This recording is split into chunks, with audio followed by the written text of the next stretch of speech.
Bonjour frères et sœurs en Christ, merci pour tous ceux qui me suivent, merci pour tous ceux qui me soutiennent, qui m'encouragent par les commentaires, par les appels, par les prières. Soyez encouragés, soyez bénis, et que tous ceux qui souhaitent ma chute, tous ceux qui me persécutent, tous ceux qui murmurent contre moi, soyez également bénis dans le nom de Jésus-Christ de Nazareth. Alors aujourd'hui je vais parler du baptême par immersion. Le baptême par immersion. Beaucoup de chrétiens se posent la question s'ils doivent se baptiser ou pas. Beaucoup de chrétiens se posent la question si le baptême d'eau est toujours d'actualité. Beaucoup se posent la question si le baptême d'eau est salutaire ou le baptême d'eau n'est pas salutaire. Alors vous devez savoir une chose, chrétien, c'est que le baptême d'eau, ce n'est pas ce qui sauve. Ce qui sauve, c'est être une nouvelle personne, naître de nouveau selon la parole. Dans Jean chapitre 3, lorsque Jésus parle avec Nicodème, et que Jésus dit à Nicodème, pour rentrer dans le royaume des cieux, il faut naître de nouveau. Si un homme non né d'eau et d'esprit, il ne peut rentrer dans le royaume des cieux. Quand Jésus fait appel à cette eau dont il est question, ce n'est pas l'eau physique, l'eau de l'immersion, c'est l'eau de la parole, comme il est cité dans Éphésiens 5. C'est l'eau pure de la parole qui revivifie, qui vivifie nos cœurs, qui purifie nos âmes. C'est cette eau-là qui permet à un chrétien de naître de nouveau. Donc, il y a une différence entre le baptême d'eau par immersion et le baptême d'eau de l'eau de la parole, qui est l'eau de la nouvelle, qui est l'eau de la parole qui nous fait naître de nouveau. Mais alors maintenant que le baptême d'eau ne sauve pas, doit-on faire le baptême d'eau ou pas? Alors, un bon disciple est modèle de son maître. Et il fait tout ce que son maître fait. Et il ne se pose pas de questions. Et un bon disciple obéit au commandement de son chef. Le chef qui est Jésus-Christ. Il est la tête de l'Église. Il est le chef de tout homme, Jésus-Christ. Donc, nous qui sommes ses disciples, nous devons nous discipliner et obéir sans se poser de questions au commandement du Seigneur. Dans un navire, il y a un seul capitaine. Le capitaine donne des ordres et ceux qui sont soumis au capitaine exécutent sans se poser de questions. Alors, nous exécutons tout ce que Jésus fait sans se poser de questions, sans se dire si c'est salutaire ou pas. Si Jésus a dit faites cela, nous devons le faire, c'est tout. Et ce qu'il faut savoir, c'est que le baptême d'eau est un baptême par immersion. C'est-à-dire que tout le corps est plongé dans l'eau. Et non comme les catholiques le font quand ils mettent des gouttes d'eau, ils aspergent des gouttes d'eau sur le front des nouveau-nés.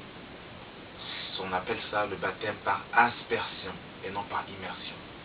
Et nous allons voir que Jésus lui-même, quand il est parti à la rencontre de Jean le Baptiste, a été baptisé par immersion, le corps plongé dans l'eau, tout entier. Nous allons le voir, nous sommes dans Matthieu chapitre 3, le verset 16 qui nous dit ceci. Dès que Jésus eut été baptisé et est sorti de l'eau, voyez-vous, dès que Jésus eut été baptisé, il sortit de l'eau. Donc on voit bien que on ne peut pas sortir d'un endroit si on n'est pas au préalable rentrer. Donc Jésus était plongé complètement dans l'eau. Voyez-vous, immersion totale, plongé dans le corps entier. Et je disais tout à l'heure que le baptême d'eau est un engagement de bonne conscience. C'est-à-dire que la personne qui est baptisée doit être consciente de son acte, doit être consciente. Ce n'est pas quelque chose qui est fait à la volée, c'est-à-dire que la personne ne sait pas encore distinguer entre le bien et le mal, mais on prend la personne et je dirais même qu'on la débarbouille. On débarbouille la personne, elle n'est même pas consciente. Elle ne connaît ni son âge, ni les couleurs, mais on va la baptiser. Ce baptême-là n'est pas valable. Et l'apôtre Pierre va le dire dans 1 Pierre chapitre 3. Il va le dire clairement. Dans 1 Pierre chapitre 3, nous allons lire ça rapidement. À partir du verset 20, il dit ceci: lorsque la patience de Dieu se prolongeait au jour de Noé, pendant la construction de l'arche, dans laquelle un petit nombre de personnes, c'est-à-dire 8, furent sauvées à travers l'eau. Cette eau était une figure du baptême qui n'est pas la purification des souillures du corps, mais l'engagement d'une bonne conscience envers Dieu. Voyez-vous, donc le baptême est un engagement de bonne conscience envers Dieu. Voyez-vous, non envers les hommes, mais envers Dieu. Voyez-vous, donc quand toi, mon frère, ma soeur, tu vas décider de te baptiser, le baptême est un engagement de bonne conscience. On ne prend pas une personne qui est morte ou une personne qui est endormie, on la prend, on lui fait un croche-patte, on la jette dans l'eau. Non, c'est pas ça. La personne est consciente de l'engagement qu'elle prend vis-à-vis de Dieu. Alors, le baptême, qu'est-ce que le baptême symbolise? Le baptême symbolise la mort et la résurrection de Jésus-Christ. Et l'apôtre Paul va nous l'expliquer dans Romains chapitre 6.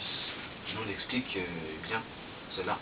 Romains chapitre 6, le verset 4 nous dit ceci: nous avons donc été ensevelis avec lui par le baptême en sa mort, afin que comme Christ est ressuscité des morts par la gloire du Père, de même nous aussi, nous marchons en nouveauté de vie.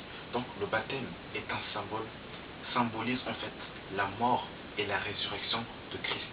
Mourir à notre ancienne vie et vivre et renaître en nouveauté de vie, comme Christ est passé de la mort à la vie. Voilà ce que le baptême symbolise. Et il va encore le répéter dans Colossiens. Dans Colossiens chapitre 2, à partir du verset 11, que nous dit ceci: et c'est en lui que vous avez été circoncis d'une circoncision que la main n'a pas faite, mais de la circoncision de Christ, qui consiste dans le dépouillement du corps de la chair. Ayant été ensevelis avec lui par le baptême, vous êtes aussi ressuscités avec lui, en lui et avec lui par la foi en la puissance de Dieu qui l'a ressuscité des morts.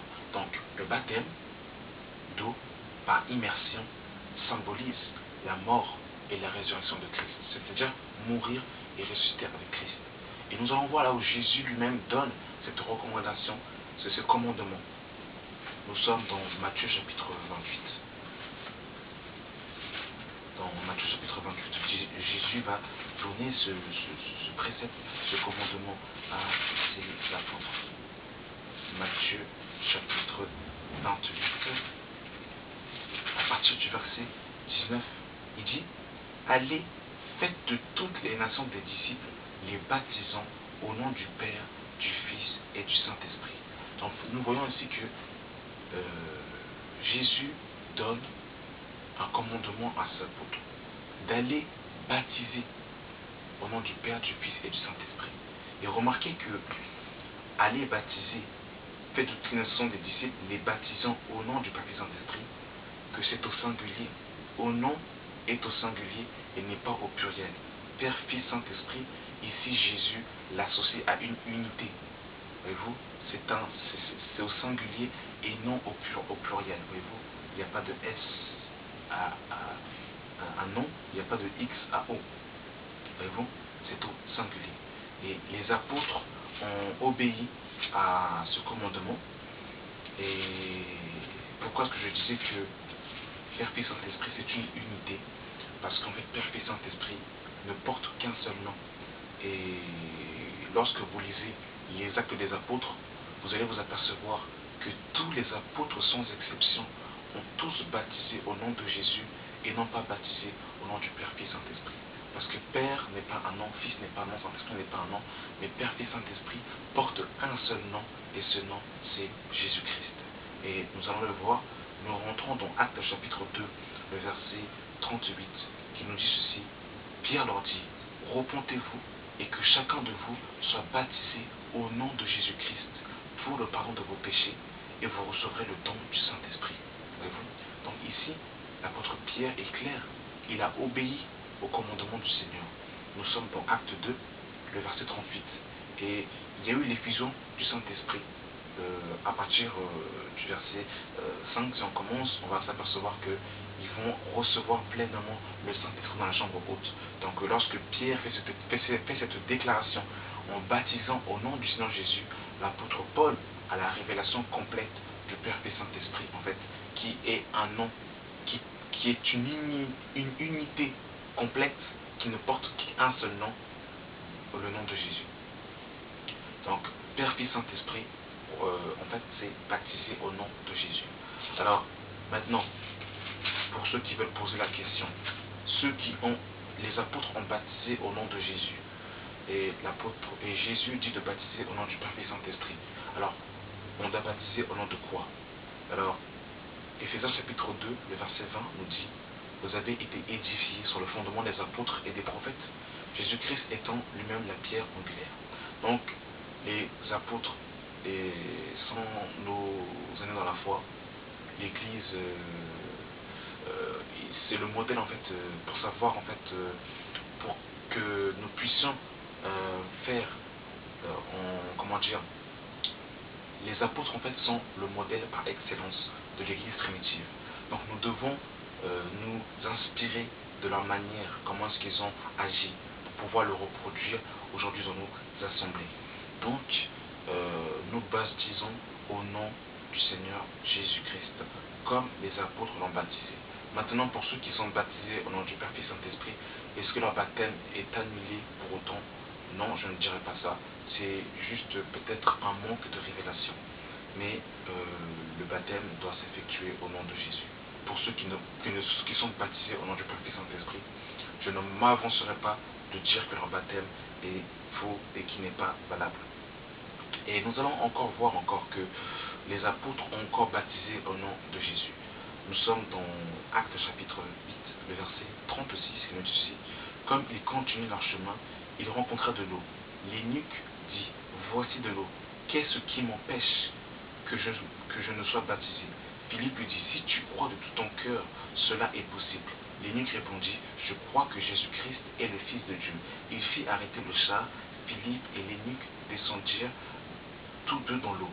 Et Philippe baptisa l'eunuque dans l'eau, baptisa l'eunuque.